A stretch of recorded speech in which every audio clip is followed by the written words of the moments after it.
Hi, welcome to the lecture on Carework of the Gender Economics course, which is basically introducing the feminist economics to the people who take the course. And I should mention Carework in its all aspects actually contains is one of the main focuses of the gender economics. It is considered as well. It is work done exclusively by the woman, both inside of the family but also outside of the family. Uh, uh, I mean, the market, when you count on market work, when you look for someone to care for your children inside of your house, or even if you would leave your child to a childcare facility. Same thing is true for the elderly. Same thing is true to some extent also even for the adult sick people. People are usually more confident if the workers are female. But it's also important in the sense that it is kind of the type of work which basically make people who are not able to survive by themselves survive in terms of meeting their basic needs with all resources they are available to them, washing themselves, eating, basically those things are usually things that you do alone. uh, the people who are not able to do that are requiring care work, and in some cases also their mental capabilities might not be uh, sufficient to uh, do what is necessary for them to do. Here, I mean, that doesn't mean necessarily, I mean, you have any permanent mental problems, but basically your consciousness might be, you might be out of consciousness. You might be in coma, for example. I also have required, for example, care work. I got an operation as an adult, of course. As a child, I also required care work.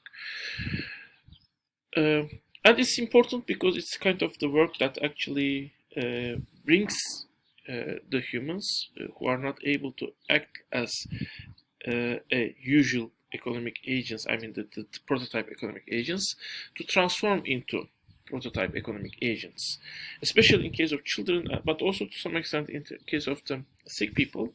It is kind of the type of work which is producing the typical, uh, which actually turns a baby or a sick person into traditional economic agent we see in mainstream economics or Marxian economics.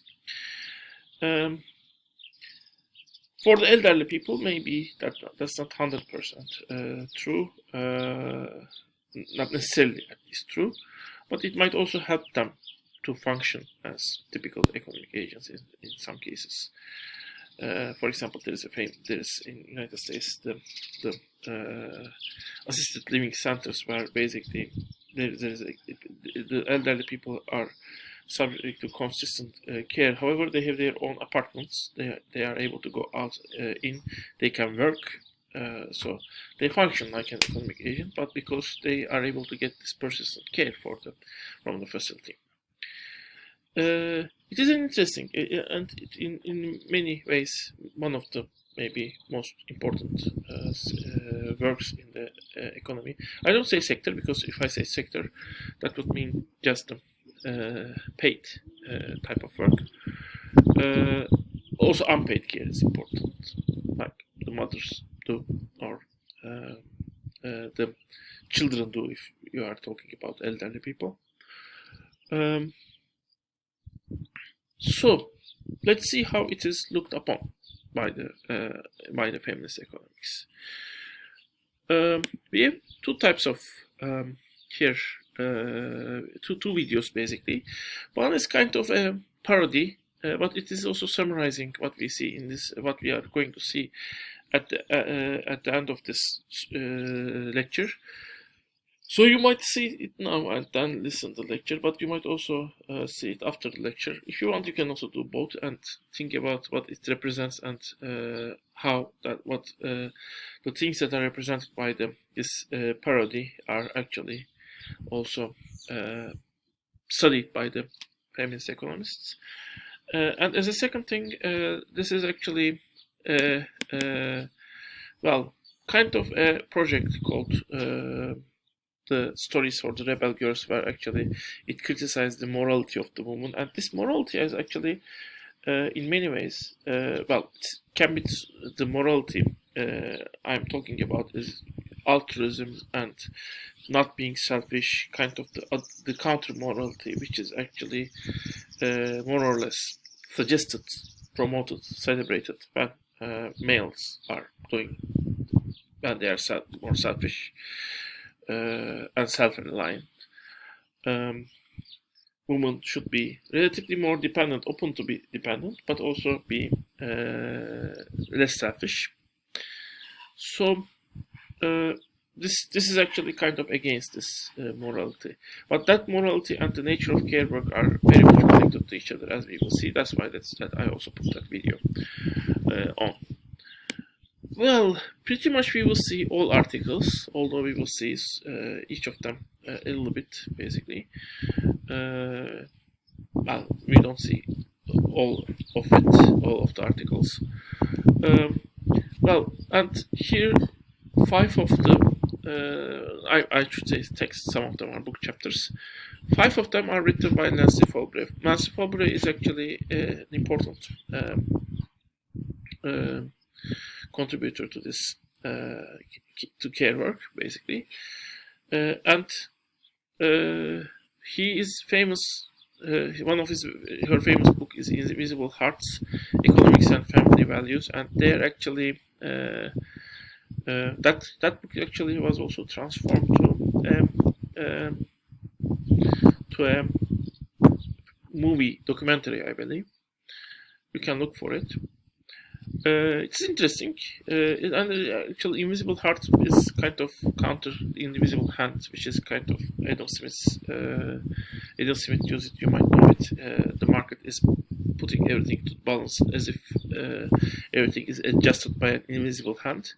Here he said actually the heart, the feelings, the altruistic motives are actually also playing a part that are putting the society and economic system in place. But that heart, those feelings, the effect of this altruism is usually invisible, according to Nancy Folbre. And she has interesting conclusions there. I mean, most people say, this female morality should be left at male morality, being independent, going to the market, getting wages. At least not male morality, maybe, but male's economic role should be adopted, taken over by the woman also. But what about the woman's economic role? She says, that economic role is not useless. So if that role disappears, if males take female member of the society take male role in society, who will do that type of work? Can that type of work fully substituted by the male type dominated work jobs? Can they provide work necessary for the jobs or the work done by the females at home in an unpaid manner? That's the main question of the Invisible Heart.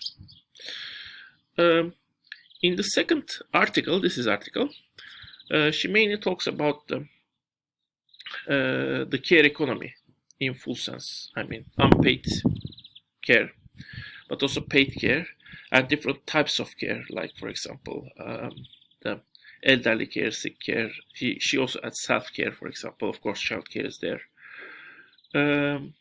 And then, in the 4th and 5th article are taken from a book called Valuing Children. Now here, basically, she's aiming to put a value, show what is the market equivalent value created by families who are caring for their children. And you might think this is not some, how can I say, this is a right approach. As we have seen, this is already a discussion. But Nancy Folbre takes whole discussion of whether valuing children is right or wrong in this writings also. In that sense, it's interesting. I mean, if it is done, how it is done, and this is also a kind of application of the unpaid work methodologies we have seen. I mean, how unpaid work can be valued. We have seen the discussion in that chapter. Now we will see how it can be applied, basically. Lastly, İpek İlkkaracan's article, actually she wrote it with two other people, but it's a brilliant article or report, we might say, and it's kind of shows actually the way public childcare facilities would benefit Turkish economy, and there actually she compares this investing in childcare facilities with alternative investments, but also she gives a lot of information on the childcare work in how it is done, its structure in Turkey, but also its structure in other major countries actually, and how this is connected to the greater economy. So this article can be a kind of like a passage between this chapter and the next chapter, which is where we will go to the labor market, basically. So, well, we have done, well, we are at the 12 minutes, so we have 3 minutes left. I can start to the first chapter of the Folbre's article. So first chapter is basically arguing, well, the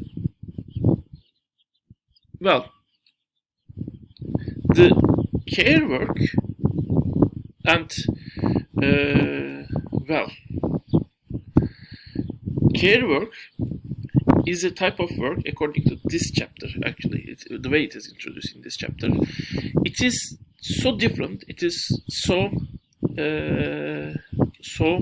distant from other types of work done, and mainly this work should be done by a totally different logic.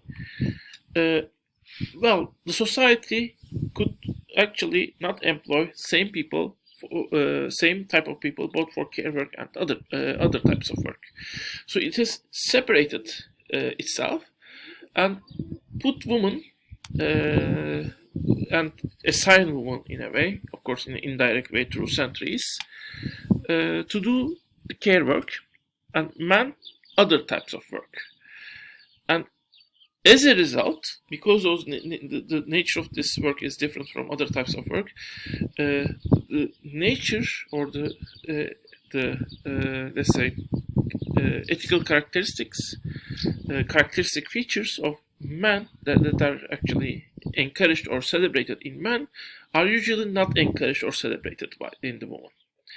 So it is thought that woman and man, male and female natures are different, and they are of course different, for example. But throughout the history, Nancy Folbre argues, these natures are encouraged for man and woman. Moreover, the opposite natures are discouraged both by man and woman. So women are encouraged to be selfless, altruistic. Men are more encouraged to be selfish and individualistic. And this has very much to do the nature of the works that are done. And here, actually, care work is a central work assigned to the woman. The other works are secondary. So we will talk more about that, and let's talk about that in the next part.